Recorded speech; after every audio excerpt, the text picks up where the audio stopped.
First sweep from single leg X, which possibly you guys have practiced before. You guys have a lot of experience with single leg X. So I'm gonna flare my elbow, bring knees against the chest, and off balance this guy. So what I do now is fight against the hip. My body's 45, it's over. So I get under the hips. So if I just stretch my leg and I leave his foot on my hip and I fight to get access to his hips, he's pinning my hip now. And this is the first problem you guys can face in this situation. So he's pinning my hips because once Luke postures up and start fighting my single leg X, he's stuck in my hip in here. So my job, if this thing happens because he did a poor job getting into the position, I step on the mats and I break him forward. Why? Because if he's with his hands on the mats, he's not running around. Or either hands are working or either legs are working. Super simple. So now what I do, I adjust his foot against my armpit. Look at how high it is. It's all the way up on my armpit. I need to feel that my armpit's covering his shin and heel and Achilles tendon, everything here. It's not my hand, it's my armpit. So now when I have access to his hip, look at how precisely I'm pointing my toes up and my knee is also fighting his hip. Same way we did before, exactly the same. This is the same concept. I have a shield over here. If Luke tries to come forward, he's not gonna break my femur. I'm gonna hold this position, it's my bone. It's not my strength, I'm not benching anything here. It's my bone keeping the distance. If he applies pressure on me, I'm pretty solid, I'm pretty safe. His foot right now it's on my armpit, which means my hips are comfortable to play. So my job, if I want to sweep him, I can create two different reactions. One, create momentum and get the sweep, or two, just bump sweep straight forward. What I normally recommend against high level guys, I always create momentum. Why? Momentum is better for anything in life. Relationship momentum helps, business it helps in any circumstance. So what am I gonna do? As I have my shield here, I can step on the mat, my guard's not gonna be passed. So I bump forward, I had the hand on the collar, right? So you guys know the effect, I'm just being over dramatic here. So I flare my elbow and I off balance this guy. Once Luke's coming back, I step on the hip and now my hips, they're gonna come out of the mats. I'm not extending my legs, I'm extending my hips. So once my hips are up, my job in this position is gonna be point my both knees towards that direction, and this hand on the leg, which the armpit who is working, I'm gonna slide and grab the heel. Once I slide and grab the heel, I'm gonna hip up, you can keep your body strong. I'm gonna bring my hip up, and then by pointing my knees there, I can take out his foot from the mats. It's an unstoppable sweep. So I post, I heist, and here we are ready to play. So what's sweeping him here is not my legs. Leg extension doesn't work. Sometimes you guys can get, sometimes not. Hips, he cannot stop your hips. So I'm gonna get underneath his body. You guys know what to do, everybody's doing amazing. I step. First thing we're gonna decide here, armpit. Boom. This is the first thing I do. So now once I step on the hip and I bring my shield, when he gets back, can either be from here or from momentum, both ways work.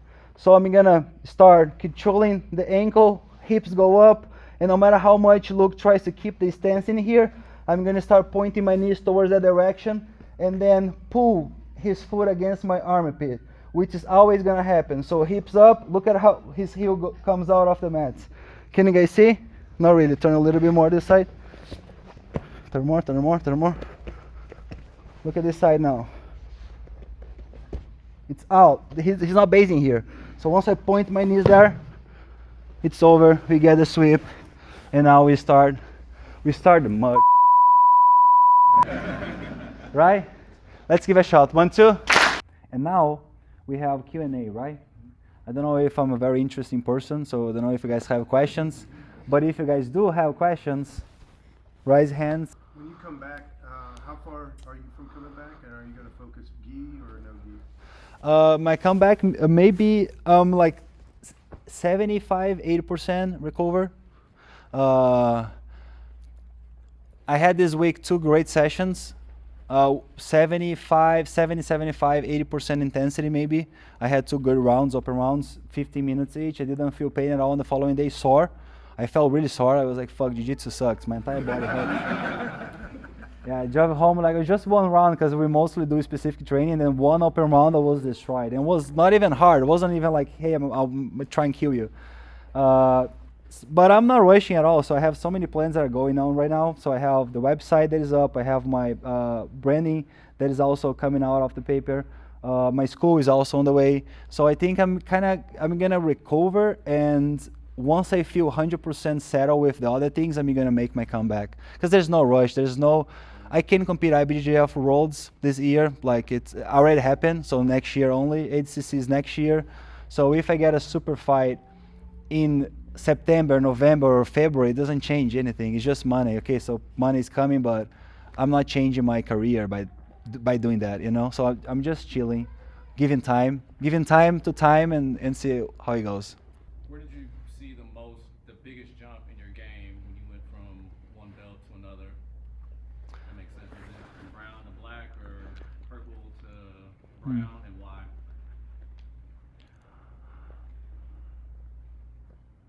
I'm thinking now. So I ended up. Uh, I'm a very versatile as an athlete. Uh, I can teach a seminar about X guard, single leg, lasso guard, deep, De La Riva X, anything.